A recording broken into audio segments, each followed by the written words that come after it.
সর্ববৃহত্তম পাইকারি মার্কেট এই শ্যামবাজার। শ্যামবাজারে দেশি পেঁয়াজ আমদানি অতিরিক্ত হয়েছে এবং চাহিদা কম, বাজার ব্যাপক পরিমাণ কমে গিয়েছে।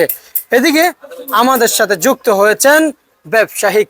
আসসালামু আলাইকুম। ওয়ালাইকুম আসসালাম। কেমন আছেন? আলহামদুলিল্লাহ ভালো। ব্যবসা প্রতিষ্ঠান কেমন চলছে? ব্যবসা প্রতিষ্ঠান খুব একটা ভালো না। খুব একটা ভালো না।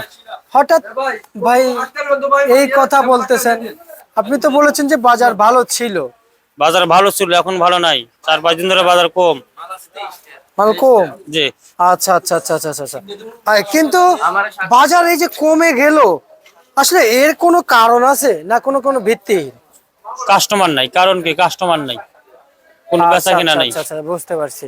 কাস্টমার নাই, না। কোনো ভিত্তিহীন না। না। আচ্ছা, পেঁয়াজের বাজার একটু জানতে চাইবো।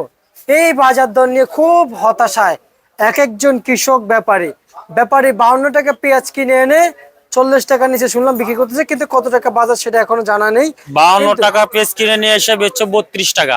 কত কত? 32 টাকা। 32 টাকা। আচ্ছা, আর যারা 50 টাকা পেঁয়াজ কিনে এনেছে তারা কত বিক্রি করেছে? 50 টাকার বদলে কেউ অনেকে 30 বেচছে, 32 বেচছে, 35 বেচছে, 40 বেচছে, রাইখা আচ্ছা আচ্ছা কমে আচ্ছা। বেচছে। কমে তো গেছে, বাজার তো কমে গেছে। বাজার কমে গেছে। ভাইজান, আপনার কাছ থেকে জানতে চাইবো যে এই যে বাজার যে কমে, এই যে পেঁয়াজ, এগুলোর মান কেমন? ভালো। ভালো।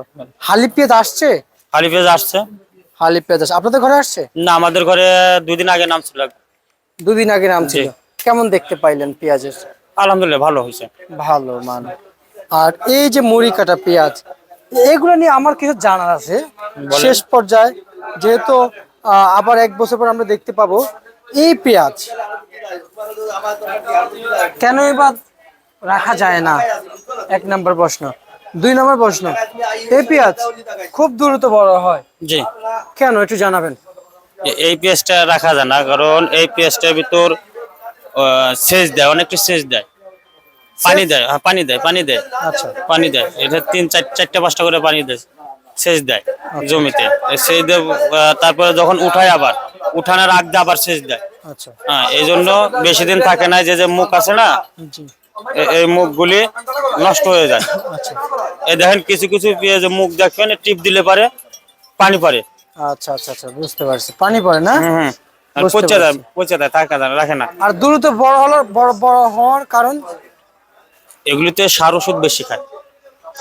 মানে পানিও খাইলো, সার ওষুধ বেশি খাবে, আবার দামও কম। দামও কম। আয় হ্যাঁ, তাহলে কৃষক যাবে কই ভাই? একটু ফলনে বেশি হয়। কৃষক যাবে কই এই পেঁয়াজ নিয়ে, একটু বলেন এই না। কৃষকের কোথায় যাওয়ার জায়গা নেই। জায়গা নাই? কোথায় যাবে? তারেক রহমান তো এবার বললো, প্রতিশ্রুতি দিয়েছে আপনাদের এবং আমাদের কৃষকের দিকে তাকাবেন। এরকম প্রতিশ্রুতি সব সরকারই দেয়, কিন্তু সময় মতো এসে কেউ আর ওই প্রতিশ্রুতি রাখে না। কাজ হয়ে গেলে ওই আপনি কে আর আমি কে এটা কেউ চিনে না। আচ্ছা আচ্ছা আচ্ছা আচ্ছা আচ্ছা। ওই এখন প্রয়োজন ছিল নির্বাচনের আগে সবাই ওই প্রতিশ্রুতি দিছে, কিন্তু নির্বাচন হয়ে গেছে না, এই প্রতিশ্রুতি আর রাখবে না কেউ, না কোনো সরকারি রাখে না। আচ্ছা আচ্ছা আচ্ছা। এবার বলেন, এই পেঁয়াজ আজকের ন্যায্য মূল্য দিয়ে কত বিক্রি চলছে? এই পেঁয়াজটা আজকে বিক্রি হয়েছিল 26 টাকা, 28, 27 টাকা। আর মূল বাজার কত চলছে? মূল বাজার হলো এই মাথায়, মানে সর্বোচ্চ বাজার 32 টাকা আজকের বাজার। সর্বনিম্নে? সর্বনিচে আছে 25 টাকা। 25 টাকা। আচ্ছা, এবং আজকে বাজার রসুন কত বিক্রি চলছে? আজকের বাজার রসুন বিক্রি হচ্ছে 35 থেকে 50। 35 থেকে 50। আচ্ছা আচ্ছা আচ্ছা, বুঝতে পারছি। ঠিক আছে, আপনাকে অসংখ্য অসংখ্য ধন্যবাদ ঢাকা থেকে।